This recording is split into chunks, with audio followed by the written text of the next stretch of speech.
Hello everyone. Welcome to Sanmarga classes.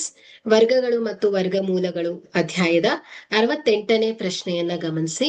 ಆಯತಾಕಾರದ ಉದ್ಯಾನವು 18 metre ಉದ್ದ ಮತ್ತು 72 ಮೀಟರ್ ಅಗಲವನ್ನ ಹೊಂದಿದೆ. ಅಷ್ಟೇ ವಿಸ್ತೀರ್ಣವನ್ನ ಹೊಂದಿರುವ ಚೌಕಾಕಾರದ ಉದ್ಯಾನವಾಗಿ ಅದನ್ನ ಪರಿವರ್ತಿಸಬೇಕಾದರೆ ಹೊಸ ಉದ್ಯಾನದ ಅಂಚಿನ ಉದ್ದ ಎಷ್ಟಿರುತ್ತದೆ ಎಂದು ಕಂಡುಹಿಡಿಯಿರಿ. ಸೊ ಇಲ್ಲಿ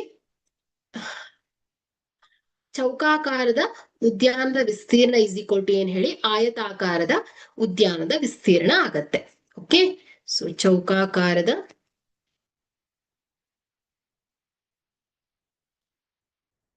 ಉದ್ಯಾನದ ವಿಸ್ತೀರ್ಣ ಇಸ್ ಈಕ್ವಲ್ ಟು ಆಯತಾಕಾರದ ಉದ್ಯಾನದ ವಿಸ್ತೀರ್ಣ. ಸೊ ಇಲ್ಲಿ ಆಯತಾಕಾರದ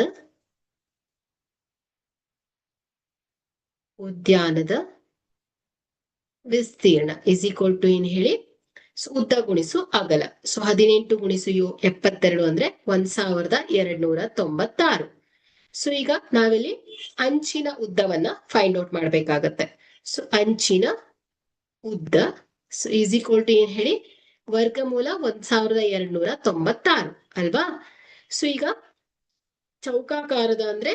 ಚೌಕಾಕಾರದ ಉದ್ಯಾನವಾಗಿ ಅದನ್ನ ಪರಿವರ್ತಿಸಬೇಕು. ಸೊ ಚೌಕಾಕಾರದಲ್ಲಿ ಎಲ್ಲ ಬಾಹುಗಳು ಸಮನಾಗತ್ತೆ. ಸೊ ಹಾಗಾಗಿ ಅಂಚಿನ ಉದ್ದ ಇಸ್ ಈಕ್ವಲ್ ಟು ವರ್ಗಮೂಲ 1296. ಸೊ ಇದನ್ನ ಭಾಗಾಕಾರ ವಿಧಾನದಿಂದ ಪರಿಹರಿಸಿದಾಗ ಸೊ 1296. ಸೊ 2 ಜೋಡಿಗಳನ್ನಾಗಿ ಗುಂಪುಗೊಳಿಸಿ ಸೊ ಈಗ 12. ಸೊ ಇದಕ್ಕೆ ಹತ್ತಿರವಿರುವ ಅಥವಾ ಅದಕ್ಕೆ ಕಡಿಮೆ ಇರುವಂತಹ ಪೂರ್ಣ ವರ್ಗ ಸಂಖ್ಯೆಯನ್ನ ಕಂಡುಹಿಡಿಬೇಕು. ಸೊ 3 3 9. So 12 minus 9 3. ಸೊ 96 ಕೆಳಗಿಳಿಸ್ಕೊಂಡಾಗ 396. ಸೊ 3 ದ್ವಿಗುಣಗೊಳಿಸಿದಾಗ 3 3 6. ಸೊ 6 ಪಕ್ಕದಲ್ಲಿ ಒಂದು ಸಂಖ್ಯೆ, ಸೊ ಅದೇ ಸಂಖ್ಯೆಯಿಂದ ಗುಣಿಸಿದಾಗ ಸೊ 66 6 396.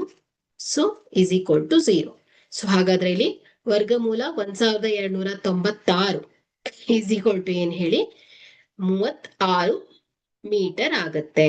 ಸೊ ಹಾಗಾದ್ರೆ ಅಂಚಿನ ಉದ್ದ ಈಸ್ ಈಕ್ವಲ್ ಟು 36 ಮೀಟರ್ ಆಗಿದೆ. Thank you.